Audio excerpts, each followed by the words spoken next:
Da da da da wop wop wop. Campers! I fucking hate them.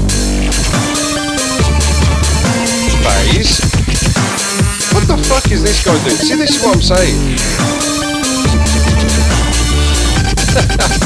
What the fuck was that?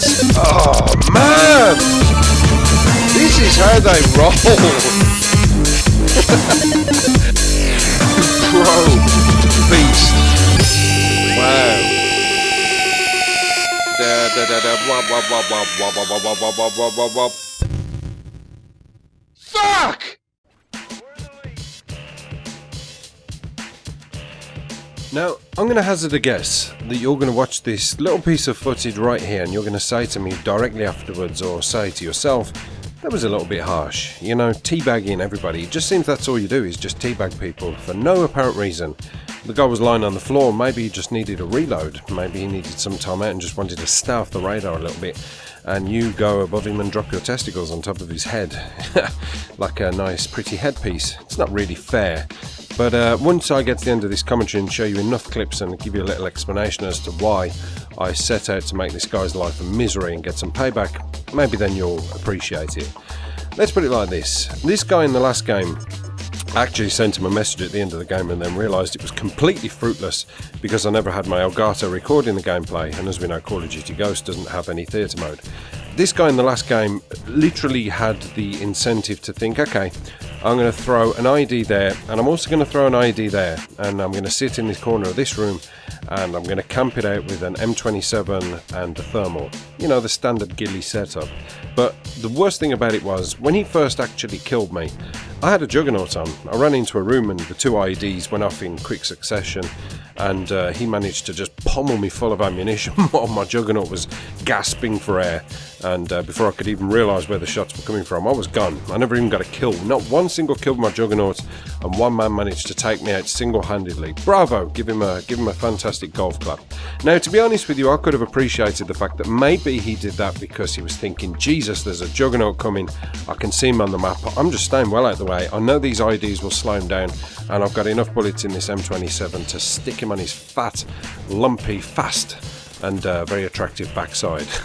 The fact of the matter is, that's what he did. But the problem was he continued to play the game that way all the way through post-Juggernaut, and also pre-Juggernaut. I didn't realise, I just never encountered him. So when I went back for a revenge kill, he used the typical strategic movement, but I think it's kind of like a get-out clause for people where they say, I wasn't camping, I actually moved from that corner directly over to that corner and replenished my IDs and threw a couple more down and then sat there and waited for you to come back. And when you walked back and went to the corner where you originally thought I was, I in fact moved away and here I am now. It's a little bit of a cop-out as far as I'm concerned, but that's what he did. He moved from corner to corner, and then interestingly enough, he moved to another corner, and he caught me out every single time. Every single time. It was just so frustrating, and I should have just left him, carried on about my way, got another juggernaut, and then hopefully took him out with this one. But, you know, we won the game, and that's all that matters. And I sent him a message directly afterwards, and I said, oh my god, you have successfully made it onto my new noob of the week. Congratulations. Courtesy of Apocalypse. And he was like, I don't know what you're talking about. And then I looked and thought, shit, I never recorded any of the footage. I need to get my Elgato set up and hopefully we'll do it next game. And he did, as you can see. And I proceed to teabag him and then go back for another teabag. Just a cheeky one when I still see his corpse and his gun lying there in wait for me. Unbelievable. And do you know what? It just makes me think. I was watching a Fisticuffs video and he was talking about Advanced Warfare and how the setup seemed very apparently tailor-made for people who were definitely going to be camping it out. You know, and it was quite an interesting video. Typical in Fisticuffs fashion, you know, kind of getting on his soapbox about everything, but you can't help but lend him an ear sometimes and think, do you know what, he might have a little point here. You know, incorporating such perks to keep you off the radar of the map, and obviously there's going to be sound whoring galore because you can hear everybody's footsteps, so for a camper it's absolutely perfect. And he was talking about how in every Call of Duty game, you know, what makes people actually camp, and I think actually, yeah, what makes people camp? What made this guy camp? What made this guy think to himself, I'm going to play about 2 hours worth of gaming tonight and I'm going to put a couple of these nice little IDs down. Are you watching this, son? Watch this, son. This is how you play Call of Duty. How old are you again? 10? Yep, this is your way of playing. Learn from your dad. That's how we're going to play. Now what you do is you get one of these things, they're called an ID. It's an explosive device. Instantly, beautiful. Throw one down there and throw one down there. Now, and you know, actually Infinity Ward put a patch in so that when you jump over these things, they explode. But there's a get out clause for that as well. Put it in the middle of the stairs or put it in the middle of the wall and they can't jump over that. It's perfect. You know, by the time they hear it go off, it'll blow them up. Now what you do next is you sit in the corner of a room and you equip this gun called an M27. M27, but always put a thermal on it. That's the most important thing. And put yourself in a ghillie suit as well, so you look glitchy and you just look like a lump of grass or a tree sitting in the background. And what do you do then, Dad? Well, you just sit here and wait, son. Sit here and wait like a bear trap waiting to catch the hungry bears. There we go, there's one there, son. Shut him down. See? It's easy. And you have barrels of fun?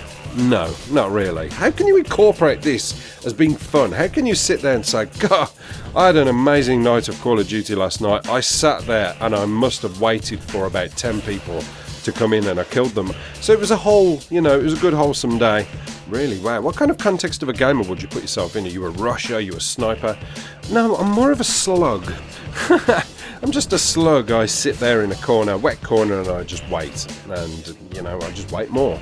And then somebody comes in and I'll ruin their day. And then I move to another corner. And I'm very evasive in that way, you know, they don't expect that. And catch them unawares again. Jesus. I think it's fair to say that if camping is as horrible as what people are expecting it to be in Advanced Warfare, with the lack of sound evasion, I suppose you could call it, then it's probably going to be a full year of Pokemon for me. So yeah, hope you enjoyed that, guys. And, you know, it's Call of Duty at its finest. Apocalypse done.